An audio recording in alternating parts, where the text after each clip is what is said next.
Welcome to the Danny Clinkscale Reasonably Irreverent podcast. Insightful and witty commentary, probing interviews, and detours from the beaten path. Welcome to Monday Musings, Danny and Friends SportsWrap. It's always presented by Advanced Sports and Family Chiropractic and Acupuncture. 7 locations all around Kansas City. Dr. Woodle and his fine staff. They're friendly, they're competent. They're better than competent. That's really not, that's damning with faint praise. Anyway, they'll help you out feeling better, body, mind, and spirit. Your body's fine-tuned. Your mental health is going to be better. All kinds of great things in summertime, and great reason to see ASFCA all around Kansas City.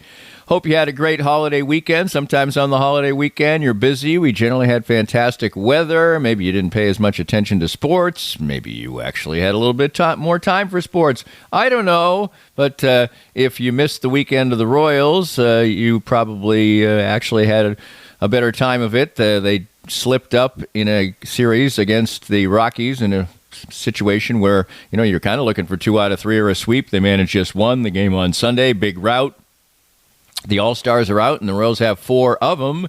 We'll talk about all that and more baseball-wise with David Lesky from Inside the Crown, and we'll break everything down 1 week to the All-Star game, 1 week to the All-Star break, that much closer to the trade deadline, all kinds of good stuff there. Plus, our baseball roundup, always. So we'll do that to open the second segment. After we talk to David, we go all around baseball and just catch up on things, which might be even a little bit better come All-Star time and right around the All-Star break. And we got plenty of soccer to talk about. We're getting set for some important golf. Really wasn't that much yesterday, but we finally got a loss for the Kansas City Current. They've had such a magical season. 2 teams were undefeated, themselves in Orlando. Now Orlando is, after beating them. Still an exciting match and a little bit of feistiness afterward that sets up maybe a good rivalry.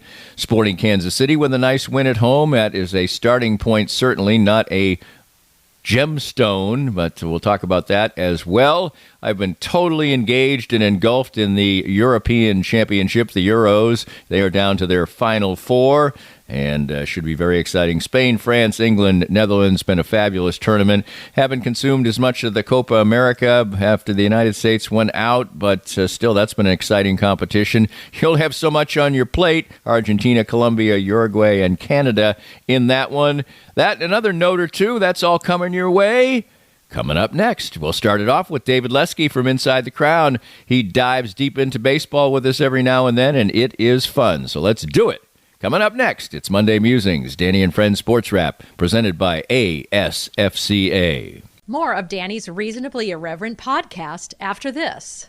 Always great to catch up with Dr. Brad Woodle of Advanced Sports and Family Chiropractic and Acupuncture. Everybody wants to make every year a great one, mentally and physically, and certainly ASFCA can help in that regard. Chiropractic, acupuncture, physiotherapies. We're going to address the body and the mind to keep you in great shape. With winter moving into spring, we don't want to have the opportunity to get hurt or to be slow and not do what we used to do, right? Absolutely right, and you can do that in a variety of ways. We can. We love looking at the body and how it moves, looking at the posture and how it holds us to be strong, to be safe, and really to help us do those things we love to do. The wide variety and range of services you can get helps in that regard at Advanced Sports and Family Chiropractic and Acupuncture. 7 locations all around the Kansas City area. Find the one that's most convenient for you. And for more information, visit asfca.com/Danny. That's asfca.com/Danny. We're here at the 23rd Street Brewery with Matt Llewellyn. And Matt, basketball's over, football's still a few months away, but there's always fun to be had at the 23rd Street Brewery. Absolutely. We've always got something going on here. The games are always going on. It's a great place to come enjoy everything out on the patio. Beautiful scenery out there. Great beer. I've got a great brewer, great food. It's always fun here at the brewery. And the atmosphere is great and friendly and warm, too. We always want to make sure you're a lot happier when you leave than you were when you came in. Always fun here at the 23rd Street Brewery at 23rd and Castle. Make sure to come by when you're in Lawrence. If you'd like to join these and other fine sponsors and market your business to Kansas City's #1 variety podcast, contact us at Danny@DannyClinkscale.com. Look forward to working with you. Welcome back, and it's always nice to catch up with David Lesky from Inside the Crown. His fine newsletter is must-see reading, I don't know how you'd phrase it. Just find it, buy it, enjoy it. That's what you do. Monday, you get it for free so you can sample it, but Inside the Crown, a great spot, and we've got a whole lot to talk about. And let's start it off with, let's start with the good stuff. The Royals have 4 All-Stars, David, and they've had 5 on a couple of occasions, but 4 is pretty darn good for a team that lost over 100 games last year. I don't know if you could really make a case for anybody else besides these 4, but 4 is pretty good.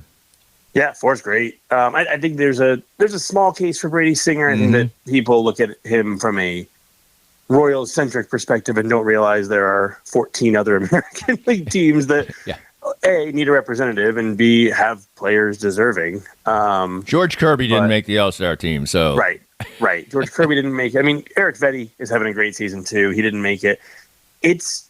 To send multiple starting pitchers from one rotation is pretty remarkable. So, to have gotten 3 would be even crazier. You don't see that very often. I feel like...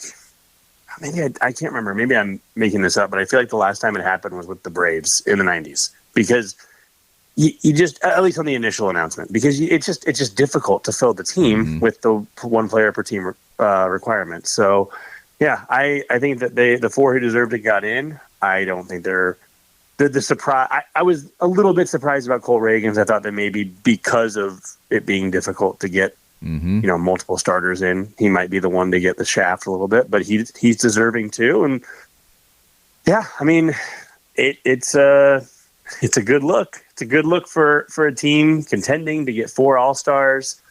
All of them selected by, I think they were all player selections. I might be wrong. I need to go back and look, but either way, not even voted in with a popularity contest, just purely selected on their merits, which is pretty cool.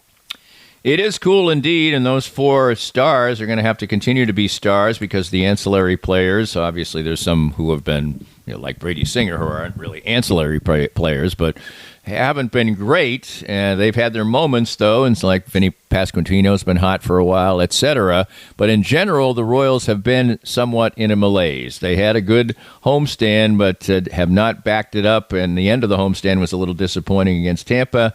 And then they go to Colorado, and you can call it nothing but a disappointment, really.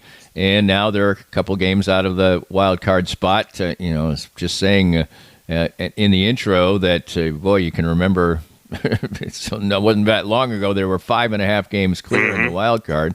But anyway, they're still right in it, and that's the point. But this weekend, 1 run in one game, 2 runs in another, then 10.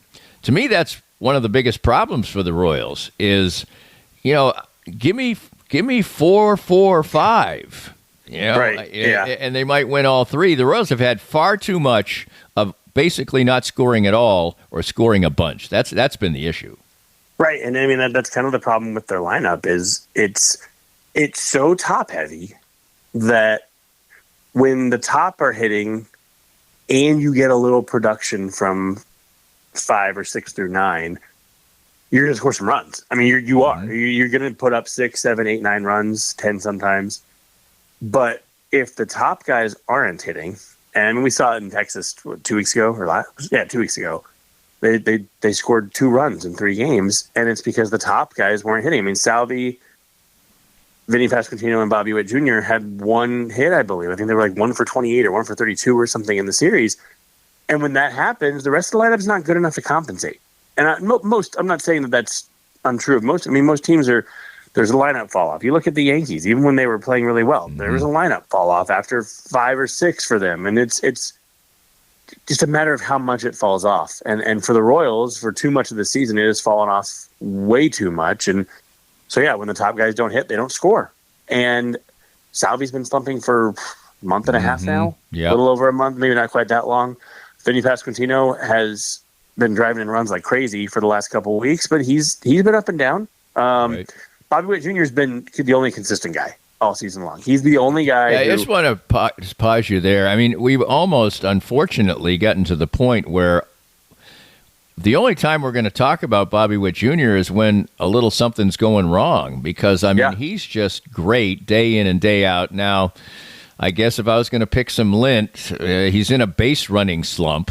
He is. But, you know, he got doubled up yesterday, had another bad play and a play in the dirt. You know, you don't even have to really go on dirt contact on that one to make it. But besides that, I mean, he's hitting 320. I don't know if I saw the average part of it. I mean, he's just fabulous.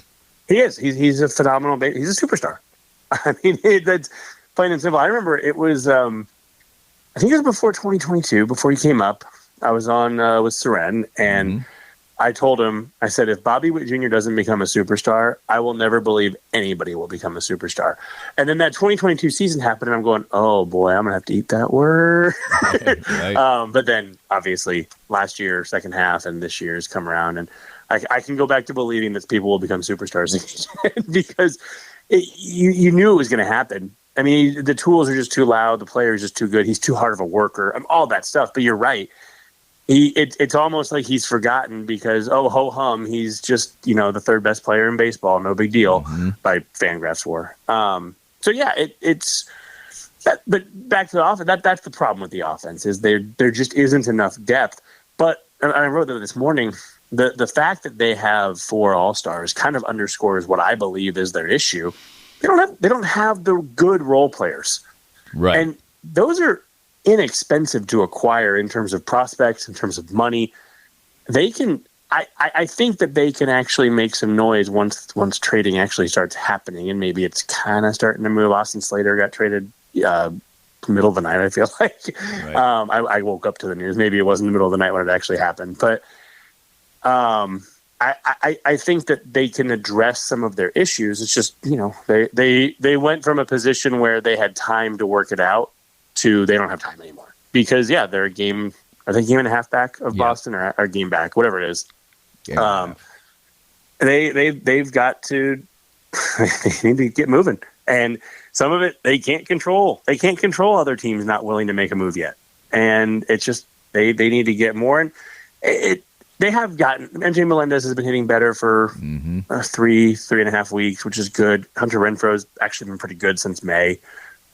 Missed that time, but he's been hitting. So maybe they're starting to build that depth in the lineup. And if they can get Salvador Perez hitting again, and maybe Michael Garcia gets going from his good game yesterday, it does change the calculus a little bit. But they've run out of time. They need to get moving.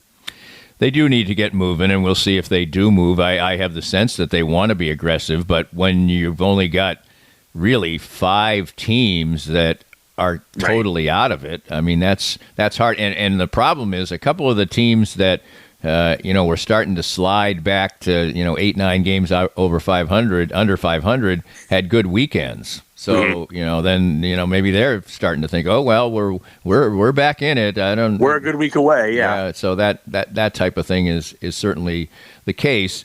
And also we see it was another bad night for the bullpen. And Schreiber is somebody that they relied on early, and that to me is when now we're less than half the season to go. The Royals are going to play quite a few games where they're not going to score very many runs. We know that. And that means that the bullpen's going to be key, and their bullpen looks so shaky right now. I was going to say shaky at best. Right. that might be the kind way to put it. Yeah. And John Schreiber, boy, that's been a fall from grace. I don't know that it's necessarily that surprising. And I think I wrote this a couple weeks ago, but he was getting a lot of outs without strikeouts in April. And the optimistic side of me was going, well, he's been a strikeout pitcher in his career. I mean, he's gotten a strikeout, 26+% strikeout rate every year for the last 3, I think it is. And so I thought, okay, maybe he can get the strikeouts back. But if he doesn't, it's going to be a problem. And he just hasn't. And it's been a problem. I mean, it's runners just all over the place every single game against him. I don't know. I haven't looked recently, but I looked when it was 18 of his last 20 games. He'd allowed at least one base runner, and he's thrown 4 or 5 since then. But it's just too many base runners. You just can't succeed that way. And even when it does feel like, even when the bullpen does have a good game, it's they pitched 3 1/3 scoreless with 6 hits and 2 walks allowed. That's Right. not sustainable. You just can't win that way. And it's frustrating. And I was telling my wife yesterday, I'm going, look, I get it. You can't move on from these guys on May 8th because it's just not the way